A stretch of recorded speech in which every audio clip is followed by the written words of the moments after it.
Hey, what's up? This is Nick Santino, and you're listening to the Voice and Verse podcast.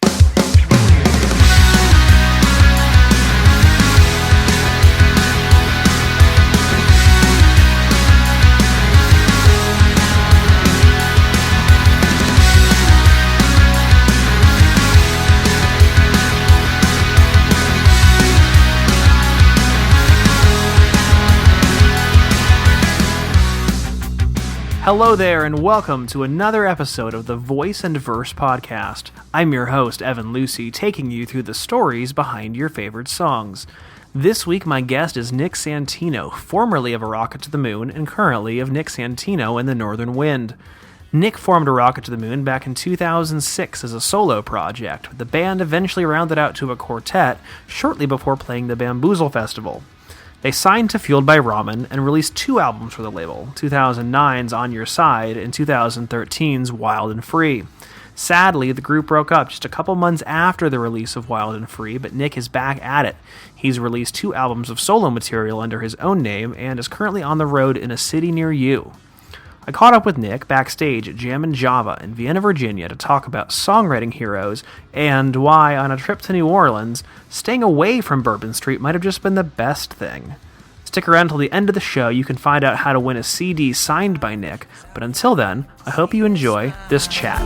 When you're all alone and I'm miles away, it's alright if you call me.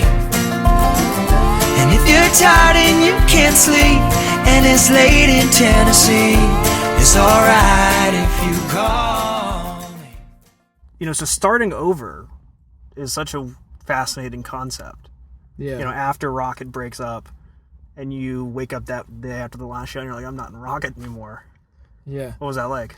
It's kind of bittersweet. Obviously it's bittersweet. It was weird. I mean, it was like, in a sense, it was like a weight was lifted off my shoulder, but not, I don't know, at the same time, it was like, damn, this was my life for 5 plus years, so, like, you're saying goodbye to a big part of that, and I think the only part that makes it feel like the weight has been lifted is now I can do stuff that without getting approval, having to get approval from, a bunch of other people. I can make my own decisions, and, like, these songs on the two EPs I put out are just songs I wrote 100% myself, and I didn't have to, like, ask anybody, like, what did you think about this? Should we change this? Like, it was like, if it sucks, it sucks, but I made it suck, so I have to deal with the consequences kind of thing, and I think that's the most, like, I don't know, the craziest part about songwriting is if the song sucks, it sucks, you know what I mean? But, like, if I like it, then I like it, you know what I mean? Right. So it's like one of those, like, one man's garbage is another man's treasure kind of thing. It's like, it could be the worst song ever written, but if I like it, then I'll put it out. you Right. know? You've also got your name on the project, which Yeah. is like, okay, Andrew can't be responsible, Halvo can't Exactly. be responsible, Justin had nothing to do with this, it's just me now. Yeah. Is that exciting? Is that... Yeah, it's exciting. I'm definitely, like, even after tonight, I was like, texted my girlfriend, and I was like, I need a band. Like, I miss having a band. But it's also the first show that I've ever done on my own. Yeah. So I'm gonna have that feeling for a while. So, I've played with a band for 5 years. I'm gonna miss looking to my right and left and, like, behind me and being, taking the pressure off and be like, Halvo's talk, because I don't want to talk right now, But I'm gonna definitely, I feel like I'll get warmed up to that, and it'll be one of those things where I'm like, I can do this for a while. Mm-hmm. I don't need to rush into the band, and no, it's interesting, but It must be weird when you do Baby Blue Eyes. Like, yeah, I wasn't even going to. I literally thought of that on the stage, like, on the spot. Like, I was, like, moving the keyboard around, like, what am I gonna play? And I was like, these kids know who I am from my band, so, like, from Rocket, so might as well give them, something that they maybe weren't expecting to hear or whatever. And that was one of my favorite songs that we wrote in Rocket. It was just one of the more fun ones that we played. Mm-hmm. So I was like, yeah, we'll do Baby Blue. That one always had the best crowd response. People, for some reason, always sang along to it. But yeah, it was, like, weird, like, playing it. I tried to play it a little differently, just to add a little different life to it. But let's go back. What do you remember the first song you ever wrote? I mean, if you want to go really far back, some crappy songs in middle school for my band in 7th grade called Waiting for Later. I think the song was called Highways. It was pathetic. I could still sing it if I wanted to, but I'm not going to. The first actual song, like, I was actually proud of on my own and used for myself was it was either Fear of Flying or Not a Second to Waste, which, were both early Rocket songs. Right. I think Not a Second to Waste more so than Fear of Flying I like, and I would still play to this day. Like, Fear of Flying, I like it, but I just couldn't tell you the first lyric to it. Like, I forgot it. Just haven't played it. But Not a Second to Waste is a cool song, and I still have the lyrics. I think the first note in my phone are the lyrics to that song. Let's see. If I go all the way down to August 3rd, 2007. Oh, wow. Yeah, not lyric, because I wrote it in my phone. I remember having my phone on my lap, and I was writing it with my acoustic, and I was writing the lyrics in here for some reason instead of a notebook or on my computer. And so those are them. And then the next one is a couple days later, Warped Tour schedule. Newfound Glory, 3 o'clock, Lucky Stage. Starting line, 5:30, Lucky Stage. So that was how young I was at the time. Yeah, so that was the moment when it all kind of like crystallized, and you were like, okay, like maybe I can do this. Yeah, it was cool. And then those early Rocket songs were very kind of, I think, you could hear the way that the band would turn out, but they were there's a focus on the electronic thing. Yeah. Was that just a byproduct of you not having a band, or was it? Yeah, it was more so a byproduct of me just getting like a laptop and like seeing what I could mess around with and pirating like software on my Gateway laptop and like just messing around with beats, and like I would like record scissors closing and making a click sound and use that as like like a hi-hat noise, and I would like thump on my table and use a kick, and I would like assemble these beats, and it kind of just became one of those, like, that's why I always say Rocket started as like an experimental project that like I never intended to be anything, but that's pretty much why. Like I was just like messing around with stuff, and I was like, hey, that's kind of cool, and I'd post it, and people were like, hey, that's kind of cool, and then one thing led to another. The story goes, or the saying goes, you have your whole life to write your first record. Yeah. And then you have a very compressed time to write the second one. What was the writing process for On Your Side versus following that up with Wild and Free? On Your Side writing process was 2 weeks. We did so maybe not even, you have your first 2 weeks to write your first record. You have your whole life to dream about writing your first record, but we only had 2 weeks to write our first record.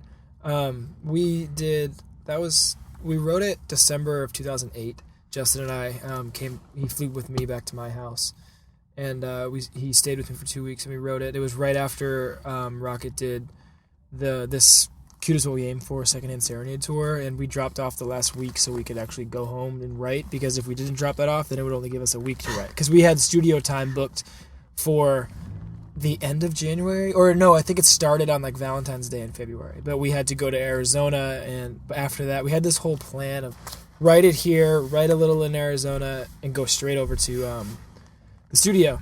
So we wrote in 2 weeks, and we had our friend Dan, who was in this Providence, came out for a couple days, and me and Justin wrote with him for a few songs, and we only ended up we got one song, and we took the chorus of the song we wrote and made it the bridge of Like We Used To. So the bridge of Like We Used To was a chorus of another song we wrote with Dan from this Providence. Interesting. Yeah, so he has like 7% of that song because of the chorus. But it was the I know love happens all the time, love. That was a chorus of another song. That's wild. But yeah, that song, that record, it was a lot of fun writing it, even though it was 2 weeks, because Justin and I at the time were both like, for some reason we were both very into like Taylor Swift and stuff. So like our songwriting was like, what would Taylor do? And that's why we wrote Baby Blue Eyes, and we like wrote that song, and it kind of has like that Taylor Swift vibe. And so we were writing a lot of stuff like that, and we were trying to think of like, we liked the Rejects and bands like that, so we wrote Give a Damn, kind of similar to like a Rejects vibe. Yeah. And but we just rushed it, and then not in a bad way, but we just rushed it. We were just we had 2 weeks, and for some reason those 2 weeks we were like perfectly in the right mood to do it. And then we went to Arizona for our plan was to write it for 2 weeks, go to Arizona and work with the band. Eric and Lauren at the time was our drummer, and we actually turned the songs from acoustic songs to full band songs, so we can go to the studio and actually record them as full band songs. Yeah.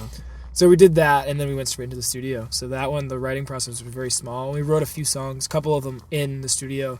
We wrote Annabelle in the studio with Matt Squire, and we wrote Mr. Right and Like We Used To with Sam and Dave, who was a songwriter duo in LA, like while we were out there. So we wrote 3 songs while we were in the studio still, and then the rest. And then like we used to, we finished the record. We were had like 11 songs, and we went right into AP tour. We had to rush the recording because we had AP tour booked right after that. So we had to go on AP tour, and the label calls, and they're like, hey, we need one more song to finish this record. And Justin and I were like, we got the song, don't worry. Yeah, just book the studio time. We'll fly to LA tomorrow, or, this weekend, and we'll do it. We didn't write the song. We didn't think about the song. It was like your like classic cliche like band telling their label, oh, we did something, and people were like, they didn't do that. It's like, no, we actually lied and said, yeah, we got the song. Don't worry, we'll send you the demo when we have it. So we played a show in Pontiac, Michigan on the AP tour, and Justin and I were like, it was a Thursday or something. It was like midweek, I think, and we were flying to LA, say like Saturday. It was like 2 days later. We had to fly to record this song that that we needed. That we told them we had. So we were like, shit, we should probably write this. So we went to the van, and in like 50 minutes, it was before, so we played first, and then it was before the show was even over, we finished writing the song, like way before the show was even over, because we went back in and signed and did all the autograph stuff, and we wrote like we used to, and then we demoed it on my laptop, just in GarageBand, and we sent them that, and we were like, this is the song we're doing. And they were like, cool, I like it, yeah, we'll do it. And flew to LA 2 days later, did like we used to, and that ended up being like the most successful song off that record, which was crazy. It's like your cherry pie song, like, eat my cherry pie. Like that song wasn't going to be on the record, and then they like did it last minute, and that was their big fucking single. Sometimes it's just the way it works out. Yeah, it's always that story. It's like, yeah, this song almost didn't make the record, and we, somehow put it on there, and now it's our biggest multi-platinum single, but I mean, ours only sold like 400,000 singles, but that's good for a band of our size. Absolutely. So for a song that was like a day old before we went into the studio and did it. So then you have a lot of time on the road to think about things that you would have done differently on that record before you go in to make Wild and Free. Yeah. What was like the big thing that you wanted to do on Wild and Free that you didn't get a chance to do, or maybe didn't have the time to do on Your Side? What do I think? Like, a lot of people think, we've definitely gone through that whole, like, yeah, we'll write on the road. If you have studio time booked, or you're supposed to go into the studio, and you tell your manager, like, yeah, we'll write on the road, and you try to writing on the road is absolutely impossible. Even if you have the most glorious bus in the world with, like, it's impossible to sit there and pry your members out of, like, the bar and be like, let's go, we got to write a song, Nobody wants to do it. We're on vacation. We're not going to Exactly. We're not working it's like now. You don't want to work on vacation, even though songwriting is, like, your thing. But so I don't know what I mean. We had a lot of time between On Your Side and Wild and Free, and a lot of growing up, and I think we just wanted to. We didn't really have like a vision. We just wanted to do something left to center, and we wanted to kind of do something that was outside of our normal genre and not too much outside where people would be like, what the hell are they doing? But like, we wanted to be that band. Like, I feel like that's what we always were, was like, we would go on tours with like All Time Low and 303 and all those bands, and it would be amazing. Some of the best tours we've done, but we were always like the band that was like fit, but somehow didn't fit wearing at the same cowboy time. boots on stage. Exactly. Like, had a little bit of twang, playing like opening for a pop punk band. And so we were like trying to embrace that a little bit more. Like, let's, focus more on our songwriting and the stories that we're telling, and we did it with a country producer, which added a lot of that nature to the record, and it was very cool. We definitely I think our biggest plan was we wanted to do it in Nashville, and we wanted to do it with a country producer. For some reason we had that goal, and we accomplished that, which was awesome. But lyrically, I think you wanted to be a little more, correct me if I'm wrong, a little more honest, or on the songs on Your Side. I read an interview with you where you're like, I didn't even know what songs were really about. Yeah, because they were so quick. Yeah. We had ideas for songs. We were like, let's write a song about you being in love with a girl that doesn't know you exist, and say that she's like this party chick, and call it Give a Damn. You know what I mean? We're like, okay, cool, let's do that. But Wild and Free, we had a little bit more. I mean, still some of the songs on that were like, yeah, same deal. Like, we don't know what it's about, but we had ideas. Like First Kiss, we were like, let's write this story of your first date, and that kind of stuff that people like relate themselves to. Like a 13-year-old girl would be like, First Kiss is my song. Like, I totally had my first kiss in the movie theater, like that kind of thing. But yeah, I don't know. It's like, songwriting's crazy, man. It's like, you can tell stories or you can make them up. And my biggest influence is Johnny Cash for that exact reason. Is because he always wrote songs about, killing his wife and going to jail, but he never... Yeah. I mean, he went to jail, but he never actually did that stuff that he sings about, which is so cool, I think, that you can convince people that you did that stuff, and you're like, I don't know, it's cool. Right. When you can't tell if it's a character song or if it's an actual song, I think that's when the songwriter really succeeds. Totally, and that's my favorite thing about songwriting is, like, I'm a storyteller, I think, when I write. I can't sit there and write, like, I love you so much, you know what I mean? Like, I can try to do that stuff, but I like being... just very literal, and like I like to tell the story while I'm writing a song, and I think that's what people, at least for me, when I listen to music, is what I want to hear. Like cool lyrics, and if the lyrics aren't that cool, at least the story is cool.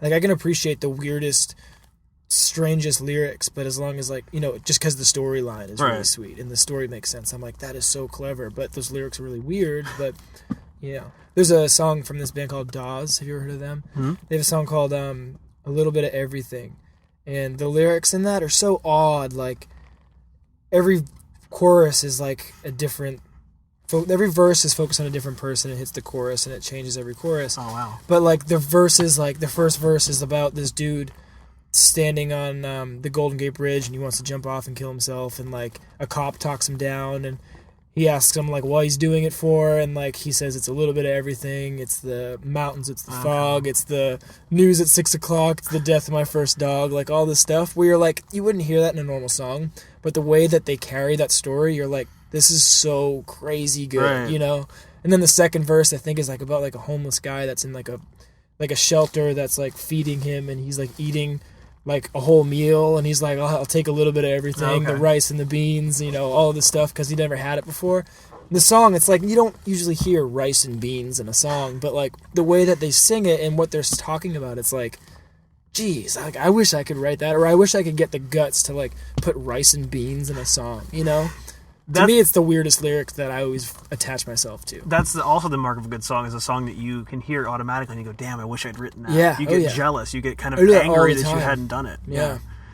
So going back to kind of the lyrics on your side and how they were kind of like, we're going to write a scenario about this. Mm-hmm. Did you find yourself after that point having experiences where it was like, oh, like this song that was just a story, like actually kind of like fits in my life? I put meaning to songs that didn't exist, like the meaning didn't exist before. I'll put meaning to it afterwards and be like, totally, that's what that song is about, Happens all the time with Rocket. A little bit of premonition, a little bit of Yeah. It was like you just wrote it and maybe you didn't experience it, and then you experienced it, and then it came to you afterwards where you're like, wait, like On a Lonely Night is about that, It's cool, very interesting. That's always so weird. Who are some songwriters that you look up to besides Johnny Cash? Yeah, I'm a huge Butch Walker fan. Absolutely, love Butch Walker, and I think he knows it.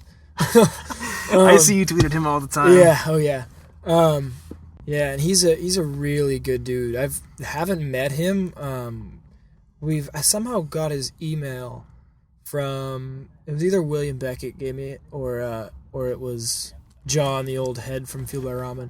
One of them, because I wanted to just reach out and, say how much of a big fan I was, and like he influences everything. And we would chat and back and forth, and I saw him in Boston, and I had to take off before the end of the show, so I couldn't talk to him afterwards. But he is such a down-to-earth dude. Like, he emailed me that night after the show in Boston. He was like, dude, I heard you were at the show. You should have come and like hung out. And I was like, no, Butch, you were like my God, and you know what I mean? And I blew it.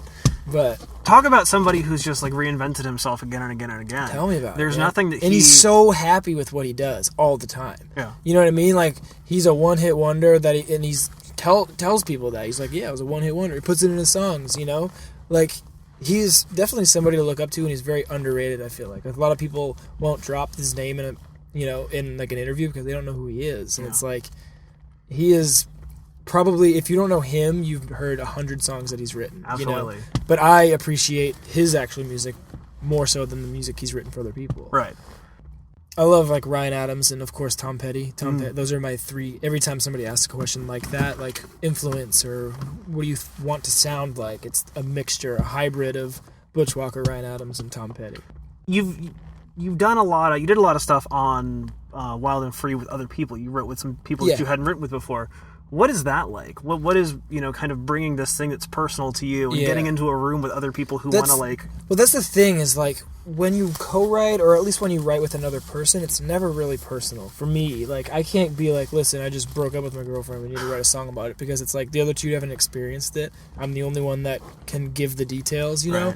And I think that's awkward, and it's like co-writing is so hit or miss. It's very weird depending on who you're writing with. Some of the best sessions we did for Wild and Free were with like the ones we were closer friends with, like Another Set of Wings we wrote with our friend Steven, who is in a band called Love and Theft, and we were just like friends, and we were like, let's try to write something, and we wrote, and it was awesome because you can connect instead of like, hi, I'm Nick, oh hi, I'm Bob, let's write a song, I don't know anything about you, you know nothing about me, let's write a song. And then you sit there and you're like, I have nothing in common with this guy, I don't know anything about him, like I don't know how I'm supposed to write a song, and like they'll throw terrible ideas at you, and you're like, cool, but... Or it's the kind of thing where you're like, that sounds good, and then you know that when you get out of that room, you're just you're changing it back to the way it was. Yeah, because some writers, like, they'll come up with an idea, and it's not that great, and you'll be like, yeah, I just don't think it's our sound, and they'll be like, totally, yeah, I get it, let's do something different. Some writers are like, no, it'll work, it'll fit, make it work, and we're like, no, it really won't, and they're like, no, it'll fit. Like, they force it, and you're like, okay, and then you leave, and you're like, well, we're not using that song, Yeah. It's awkward. I like writing with people. I would prefer writing with friends than strangers, So Another Set of Wings. What was was it a guitar part? What, that little kind of quiet hush guitar part? Was it a nugget of a lyric, or what was it? That song, like, I almost lost my dad in 2012. Mm-hmm. Yeah, we talked about that. Yeah, It was a really that crazy was story. And I remember coming home from the hospital one of the days, and I was like coming around the rotary around going toward my house, and I was like thinking like what that feel, because I haven't experienced losing anybody, so I was like, what would that feel like? What does that feel like when you lose someone that's so close to you? And for some reason I thought of like a concept of an idea for a song, and when me and Steven and Justin got in a room, we like just, I forget exactly how it started.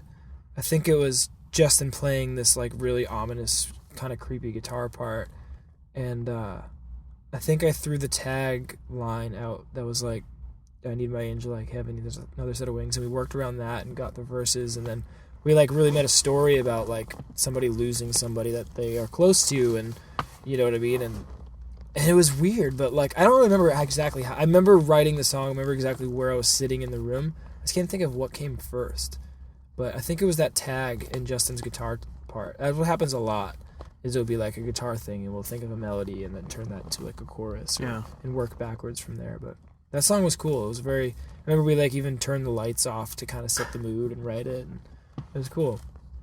How do you write now that you have, you're not writing for Rocket, you're not writing to have it picked apart by other dudes in a room? Yeah.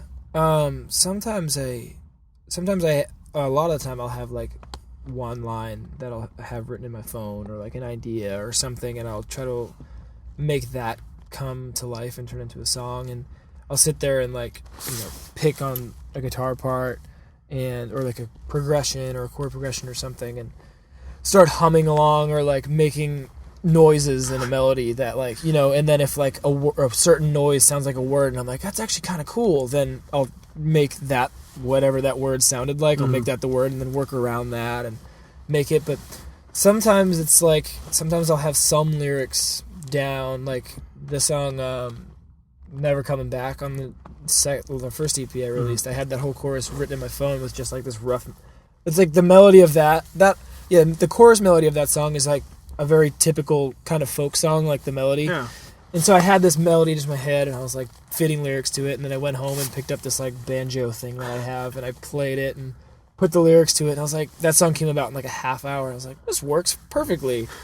And then, those are the best kinds of songs when you write and it takes like 45 minutes, and it's like the best song that you think you've ever written, and you're like, how did this, that's when I think like the song wrote itself, and I didn't really do anything except for like picking it out of the air and putting it together, and like it's very, songwriting's odd. I just keep going back to that. It's so strange, but like, it's like, here, this is something that existed in my head, or my phone, like phone notes for months, and now you're hearing it with your ears and singing it back to me. It's like, it's crazy. Especially because I think a lot of the songs, especially on the newest EP, which is called The Ones You Meet Along the Way, a collection of stories from the road, seems to be a very personal thing. Yeah. Not so character-based. And are they all things that happen to you? Yeah, for the most part. I mean, like, there's a song, I always forget the name of it. It's I'm Still Around.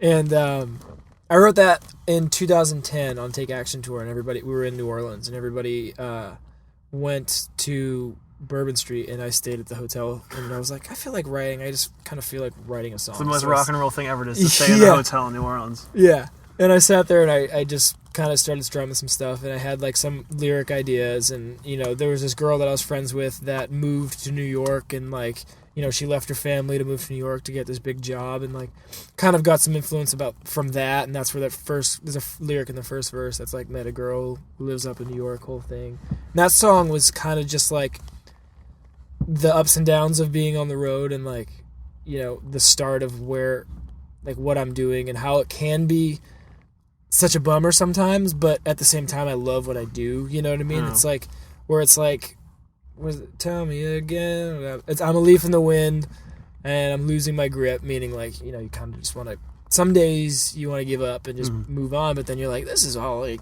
I like to do, so no, and it's like I'm still around and still hanging on and still strong. But that song, it's like the oldest one that I've written that I've used on this new EP, and it's funny how much I actually like. Usually I'll write a song and then like years later I'll hear it and I'm like, that's awful, how did I do that? But for some reason I was like, I could use that song, that'd be cool. It's like looking through your high school yearbook. It's like, I gotta wear that. Was that haircut? Exactly. Is that a faux hawk? What did I do? But yeah, the songs on this record are definitely, like I said, because it was me. I didn't have to tell my experiences or personal things to other people. I could like write them down and be like, all right, sure. No one's gonna know what this means except for me, so I can do that.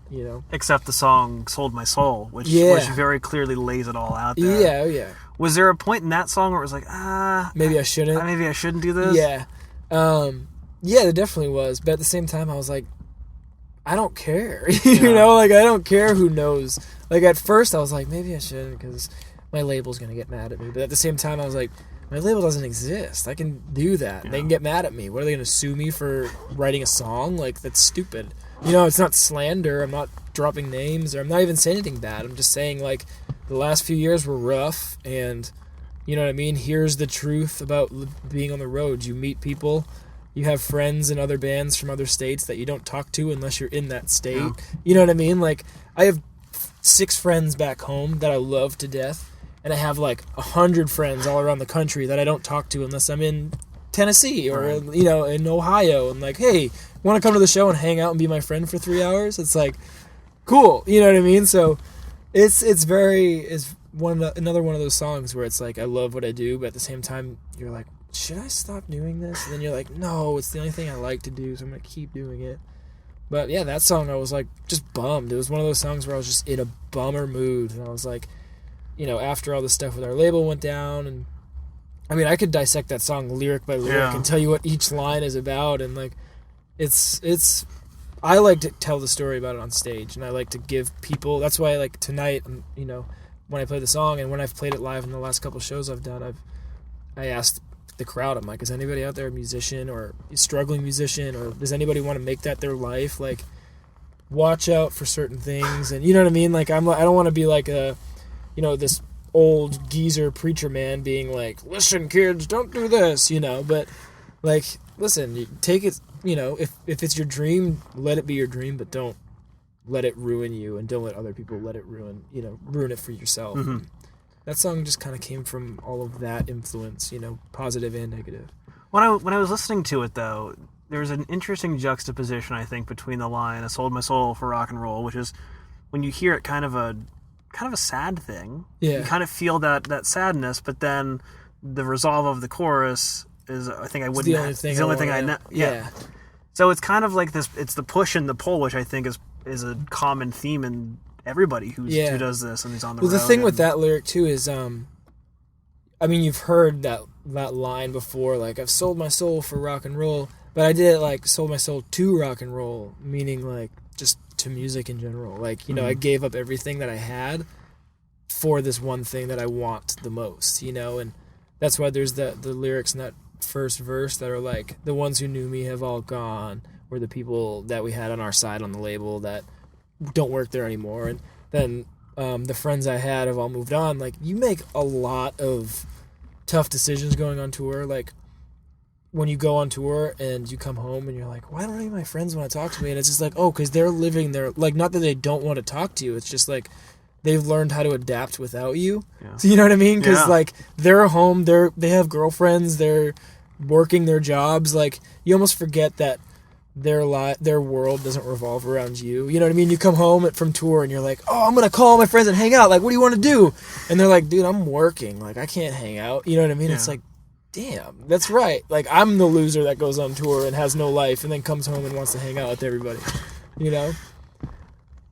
You know, you're independent now. I think you've probably found a good groove. Being able to release songs whenever you want to, and when inspiration strikes, like you said, you don't have to get anybody to approve the demos and like, oh, we got to keep this album cycle, we can't go into the studio just yet.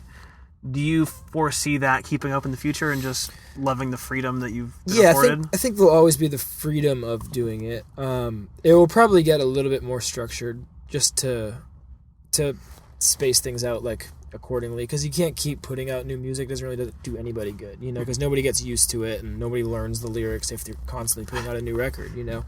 So I just wanted to put out as much as I could right away, right out the gate, to show like the Rocket kids that listen to us, like, that it took Rocket like 5 years to release 2 records, and it took me like a month and a half to release 2 EPs. You know, I want them to see like, shit, Nick is going to be putting out music like whenever he wants, which is kind of cool. Maybe I should continue to listen to him, you know. And you know, so like, I think my plan is just obviously to release music whenever I can, but more often with giving people enough time to get used to it. Sure. You know? Yeah. Let's close it out with this. What kind of advice would you have to somebody who's a prospective songwriter, somebody who's like already in it? I think, you know, my biggest thing is, like I said earlier, was like, if you're happy with the song that you're writing, I don't think you should trash it. Like, I spend a lot of time when I writing a whole verse and then hitting a chorus and can't think of a chorus, so I trash the whole song and I'm like, it sucks, you know. But then I'll go back to it like the next day and I'm like, actually I was kind of onto something, and then you end up finishing it and you're like, that was awesome. Like, I'm happy I wrote this song. And I think the biggest thing if you're wanting to be a songwriter is like, you can't be ashamed or embarrassed of anything. Like, if you want to put the word hot dog in a song and you can make it work, or rice and beans, exactly, put rice and beans in a song, if you can make it work and you're comfortable singing it, then that's all that matters. And someone will hear that and be like, actually, that it's weird to hear in a song, but somehow he made it like work, you know. And there's a dude named Corey Brannon that I love, and he's like the king of that. Like, he has this whole song, and in one part of the song he's talking about like a Burger King crown, like a cardboard crown from Burger King, and it's like, no one could pull that off. Right. But Corey Brannon is a badass, and he pulled it off, and it makes me jealous that I didn't write that, you know? So I think it's just like, never doubt yourself when you're writing a song. Don't write it and be like, oh, well, Bob Dylan wouldn't say that, so I'm going to trash this. It's like, yeah, he didn't say that, but you're going to say it, so say it, you know, and be confident about saying it. That's awesome. Why don't you plug whatever you want to plug, your Twitter, Facebook, whatever? Cool. Yeah, you can follow me on Twitter, which is just at Nick Santino. My Instagram's the same name. I think my Facebook is official Nick Santino. And I have 2 EPs out now. One's called Going Home. The other one's The Ones You Meet Along the Way. And come see me on tour whenever I'm on tour. Hopefully it's going to last me a long time. Awesome. Thanks, Nick. Thank you. Appreciate it. Well, there you go, guys. I hope you enjoyed that chat. I would like to thank Nick for coming on the show. It's always a pleasure to speak with him. As he mentioned, he's got 2 new EPs out now. They are available wherever digital music is sold. I recommend them, so pick them up if you don't have them, or if you like what you hear in the podcast. If you would like to win a copy of A Rocket to the Moon's Wild and Free album, signed by Nick, here's what you have to do. It's very simple. Just go to our Twitter page. That's twitter.com/voiceversepod. Twitter.com/voiceversepod. Look for the tweet that says, I want to win a CD signed by Nick Santino. Make sure you're following us and then retweet that. Follow us and retweet that. It's that simple, 2 steps, and that's all you have to do.